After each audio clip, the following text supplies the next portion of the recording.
Hello, this is Get This Child Out of My Room, a case study for EDL 853, and I am Evan Manning. Category 1 of the case study was about problem identification and analysis. Specifically, we isolated what we know, what we need to know, and generalizing an overall thesis or problem that we need to consider. On what we knew that Mrs. Lewis was an institution who recently retired. Taylor.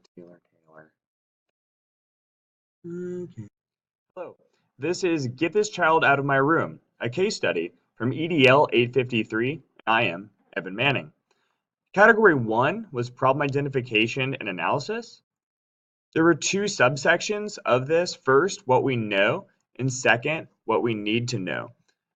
First, in what we knew that Mrs. Lewis was an institution who recently retired, meaning she was there for a very long time, and that then everyone else who worked around her was very set in her ways, and that's like the proper way to do things. Number two, we knew that Susan Green took over and is both high in knowledge but low in experience as she was a new teacher.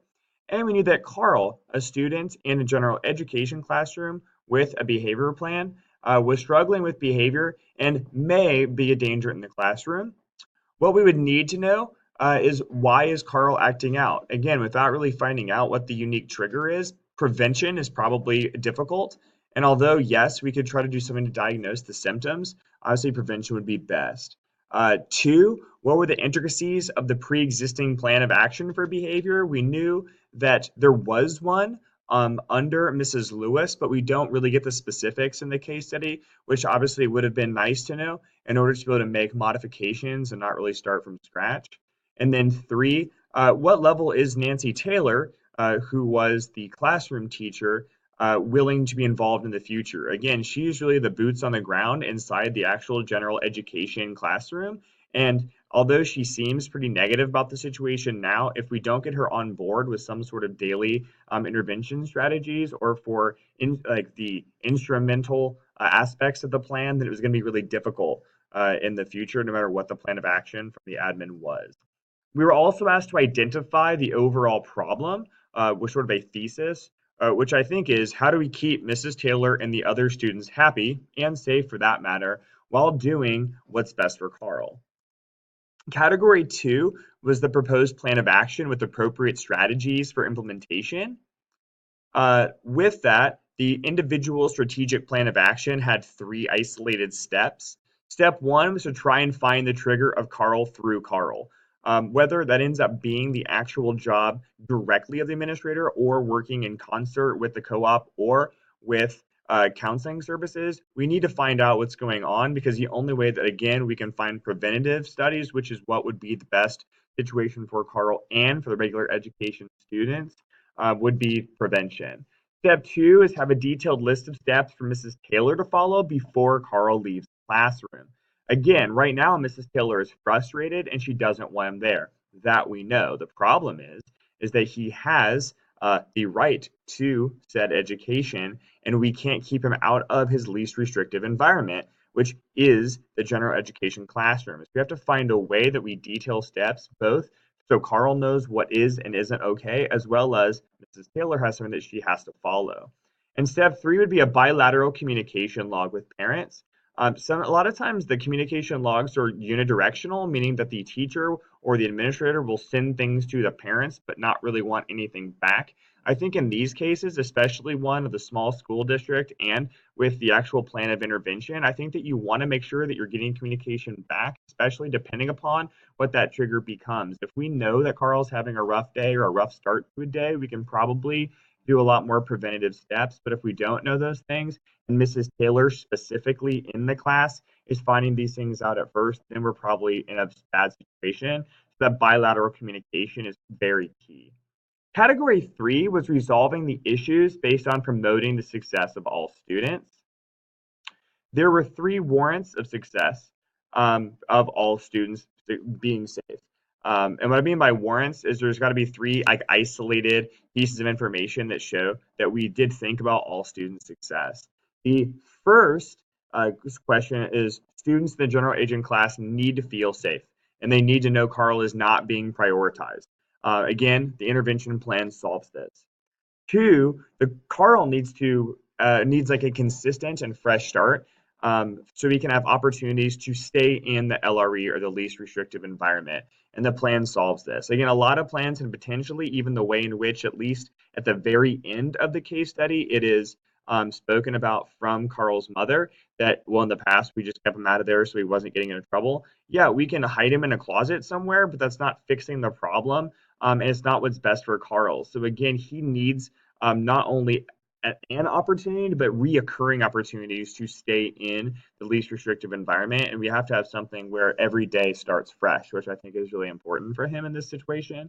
And then third, again, that communication log with bilateral action gives the best chance of home reinforcement, which again, without that home reinforcement and the communication, we don't know that we're putting all students in a safe spot, because when he comes in having that bad day, then they're also in the line of fire, which is uniquely problematic and not good for success and safety of said students. So the bilateral communication is uniquely key for that success. Category 4, we were to debrief the problem, reflecting on a few things and indicators, which we'll get to. First, the thinking question. So 3 things that I was thinking, like through basically just information. First was, I am thinking, is this what's best for Carl? So does the plan actually solve best for his needs, which is something that we have to think about. 2, is the plan a liability? Again, we are sort of new in this. I know at least I am. So thinking about that liability aspect of, is the plan putting yourself in a situation where you, as the person deciding on the intervention plan, is that a liability for the district, for Mrs. Taylor, for me personally? And again, making sure that you sort of cross all of your T's and dot your I's there is very important. And then, is there a risk of parent complaint? In this specific instance, it doesn't look like it, especially with dad not really being in the picture and mom being pretty frustrated and emotional about it. But again, those are going to be issues that come up. A part of our job is trying to communicate and be the go-between between parents and educators, and it's our job to try to make sure that we think about those things as fast as possible. Feeling, is Carl okay? Again, as just the person that we are as educators who care for kids, Carl is acting out and couldn't be really expressing that he needs help or asking for help more. And again, although not directly a counseling issue, and for the prospects of this class, wanting to know, is he okay and what can we do to help him, is important. And that is something that I was feeling throughout, is obviously unresolved. 2, is Mrs. Taylor going to make it? Again, she's frustrated. She wants him out. She came to us for help. We told her, get back in there and give it a shot. That becomes uniquely problematic, and the way in which that she feels with that. So we have to be really careful about that. And then 3, is the superintendent going to be on board? Again, sort of a self-doubt question, but I think that we have to make sure that the superintendent is on board, and uniquely in the scenario in which the assistant superintendent was the only one who was actually in the room at the time because of the co-op pattern of the small districts. Even if said assistant superintendent was on board, I would still be worried that the quote unquote real superintendent wasn't. In which case, when you're the one putting that plan of action in, you want to make sure that for job security and everything else, that there is sort of one voice there. Things that I would value in what I was hoping the plan to create would be privacy for Carl and for the parents, consistency, and making sure that we have those opportunities that start fresh every day, and that we're going to be consistent with Carl so he knows what he can and can't do, and for Mrs. Taylor to know what she can and can't do, and communication that I value a lot. And I think that, again, that bilateral log is important. Something that we were supposed to highlight was the unresolved or open feelings throughout the process. Again, 1, unresolved, huge question, truth about Carl, what is it? Those are things that I would want to know. 2, the truth about the home life. Again, bad vibes from dad and the way that scenario went, as well as the truth about the way in which the last sort of case manager / administrator was doing things. And then 3, meds and doctors, question mark. The idea with the meds, again, dangerous. You're going to give some other person's meds to the student, but obviously there is something going on. Has he actually had an eval, both for socio like emotional issues or actual physical, those would be things I'd be questioning. So those are the unresolved or open things that I highlighted. Category 5 was reflecting on standard 2. Specifically, standard 2 isolates that we need to consider meeting these standards to develop and sustain effective culture as well as environment. Again, that communicating and modeling that conveys that all students have promise. And specifically, are they reachable? Are we being teachable? And are they capable of success? That was from Green and 9. There were 3 individualized components in that, the first being academic success. We were supposed to isolate 3 unique ways in which the plan did this. One was instructional opportunities given. Again, we're trying to give him continuing instructional opportunities in that LRE, which is important.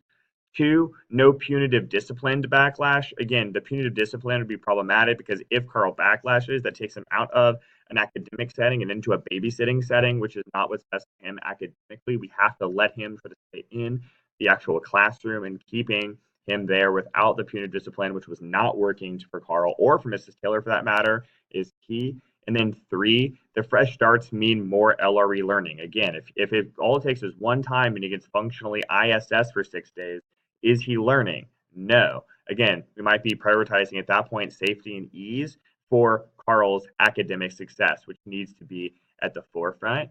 Component 2 is safety and personal wellness. Again, are we being safe for Carl? Hopefully the answer is yes. He is obviously going to be getting the chances to be safe, but if he starts going across that line, we remove him to a place in which he can be safe, which is important. 2, is it safe for the general education students? Again, the answer should be yes. If he and the bilateral communication log are working, then he gets the opportunity for general education success. But if those things don't work, we get him and remove him in the short term for that, meaning general education students are safe. And 3, is it safe for Mrs. Taylor? Again, both physically safe if she's getting things thrown at her, but also is it emotionally safe for her to be invested in this classroom over and over again? And I think that the plan provides the best of both worlds there. And component 3, which was instructional capacity. 1, the communication log is key, home and away, trying to reinforce and model the correct instructions, because if we're only getting him for 1 hour a day or however many hours it is with Mrs. Taylor, that becomes problematic. 2, the least restrictive environment preferences for him is really, really important. Again, we really want him to be there, and that's the preference first and foremost. That's what we're trying to do. And then 3, instructional capacity, making sure there's no cop out for Mrs. Taylor. Again, she's the instructor of choice. She's the expert for that like section of instruction that he's getting, not to even know what it is. But at that point, when we've already established through his specific IEP or 504 that he needs and is capable of generalized instruction in a general education setting, then to take him out of that or have her basically cop out of it and move him to an instructional classroom with other students where he's not getting the best possible instruction, that it's not actually maximizing his instructional capacity, which becomes problematic. And with that, I learned a lot, and thank you.